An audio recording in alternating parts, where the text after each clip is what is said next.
Hello friends, என்னோடய பேர் Hemamalini. Welcome to Malini's dhaba.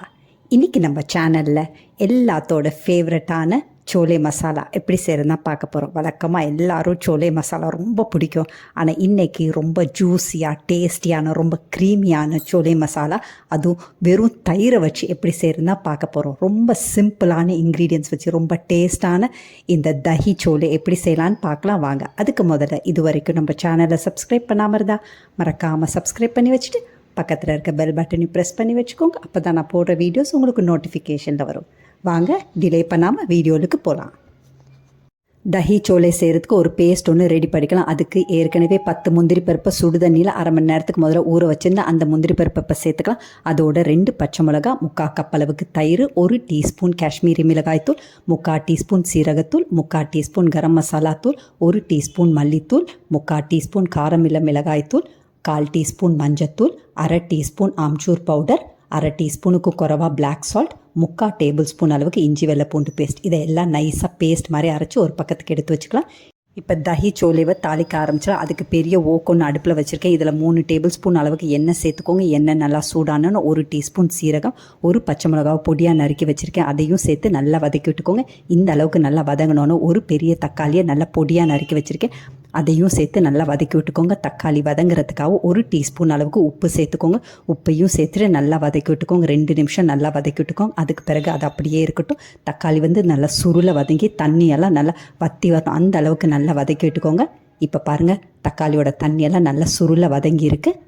இந்த அளவுக்கு வதங்கினா சரியாக இருக்கும். இதில் ஏற்கனவே நம்ம அரைச்சி வச்சுருக்க தயிர் பேஸ்ட்டை இப்போ சேர்த்துக்கலாம். இதையும் சேர்த்து நல்லா கலந்து விட்டுக்கோங்க.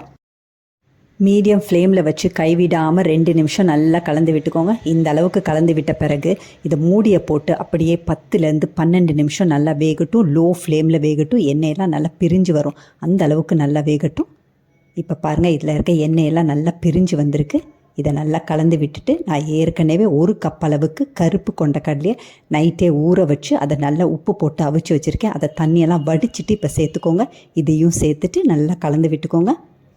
இந்த அளவுக்கு நல்லா கலந்து விட்ட பிறகு 1/4 கப்லேருந்து 1/2 கப் அளவுக்கு சன்னா அவிச்சு வச்ச தண்ணியை சேர்த்துக்கலாம். இதையும் சேர்த்து நல்லா கலந்து விட்டுக்கோங்க.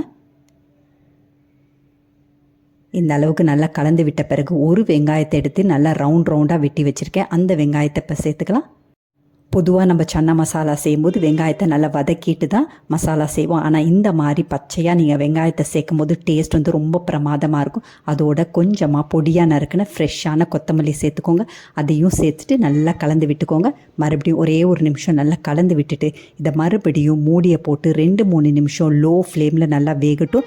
இதில் இருக்க எண்ணெயெல்லாம் நல்லா பிரிஞ்சு வர வரைக்கும் நல்லா வேகட்டும். 2-3 நிமிஷம் அப்படியே லோ ஃப்ளேமில் இருக்கட்டும். அதுக்கு பிறகு நம்ம ஓப்பன் பண்ணி பார்த்தலாம். இப்போ பாருங்கள், 3 நிமிஷத்துக்கு பிறகு இதில் இருக்க எண்ணெயெல்லாம் நல்லா பிரிஞ்சு வந்திருக்கு. இதில் 1/2 டீஸ்பூன் அளவுக்கு கரம் மசாலா தூள் தூவிக்கோங்க. தூவிட்டு மறுபடியும் நல்லா கலந்து விட்டுக்கோங்க.